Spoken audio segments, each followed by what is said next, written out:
In western Bengal, 100 miles from the city of Calcutta, there are these chatim trees. Under them is a marble slab, raised in memory of a great saint, Maharshi Rabindranath Tagore. He came here in 1863 for meditation and prayer, and the words inscribed upon the slab are those that filled his mind as he thought of God. He is the repose of my life, the joy of my heart, the peace of my spirit. Maharshi's youngest son was Rabindranath Tagore, honored by the world not only as India's greatest poet of this age, but also for his guiding influence on the cultural renaissance of his motherland. In 1901, from the poet's inspiration, there arose at Santiniketan a non-communal institution for girls and boys, where education was to be had in close communion with nature. 20 years later, the institution had grown to such proportions that it came to be recognized as Vishwa Bharati, an international university. Santiniketan's daily life begins at dawn, and before classes, the inmates foregather for prayers.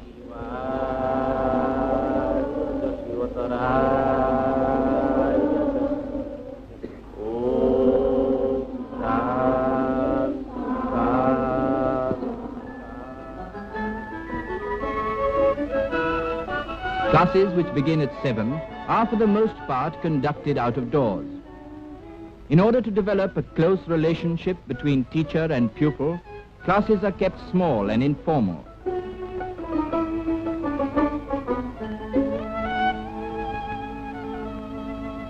Life here is simple, for it follows the ancient Indian tradition of education, adapted to modern conditions. Various languages are taught in China Bhavan, a Chinese class, a French class, students learning Tibetan, a Sanskrit class, a Bengali research class. No glimpse of Santiniketan is complete without a visit to Kala Bhavan, or the School of Fine Arts. This important section is run by the distinguished artist, Mr. Nandalal Basu, well known in India and abroad. He is the creator of these charming frescoes.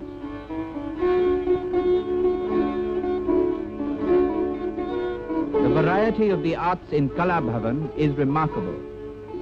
Here are the students engaged in batik work, the form of textile printing made famous by the people of Java.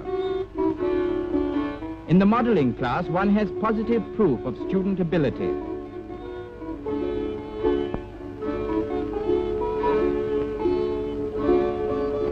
Girl pupils doing leather work,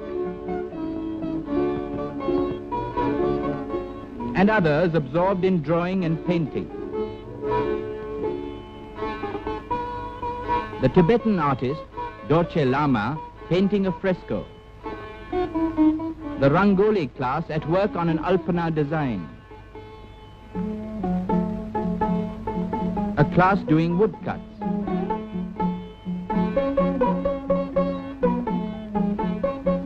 Another embroidery.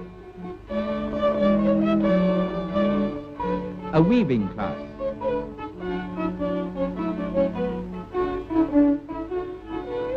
Sangeet Bhavan, the home of music and the dance. A class in Manipuri dancing.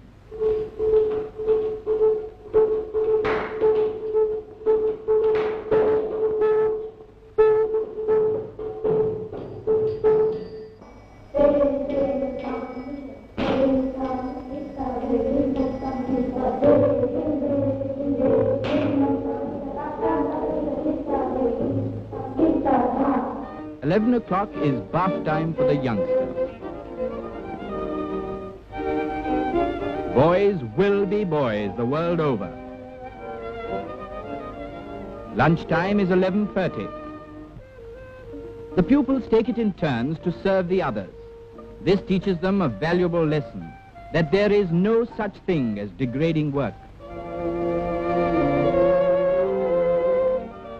Afternoon classes begin at 2 and continue until 4:30.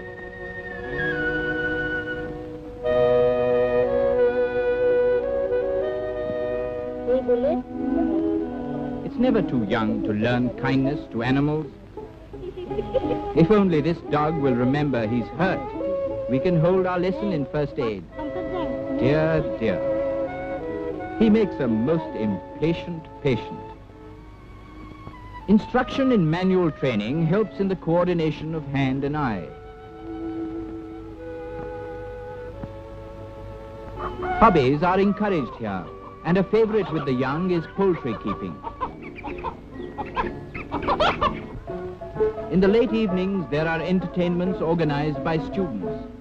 Today, it's a dance drama composed by the poet himself.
Every Wednesday morning, students foregather in this shrine.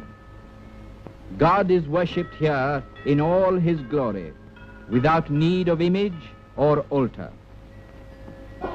The advent of the seasons is celebrated with songs. Tonight they welcome spring.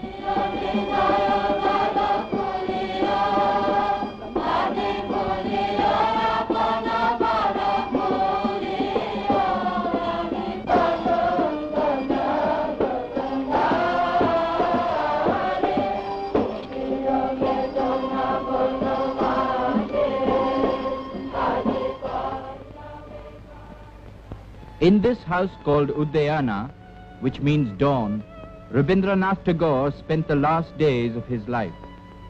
Poet and patriot of India, Tagore was known to his countrymen as Gurudev, or Master. In 1913, he received the Nobel Prize for his immortal classic, Gitanjali. Although Gurudev is with us no more in person, his spirit endures in santiniketan, and his aims are still observed by his devoted disciples. May their work and ideals prosper.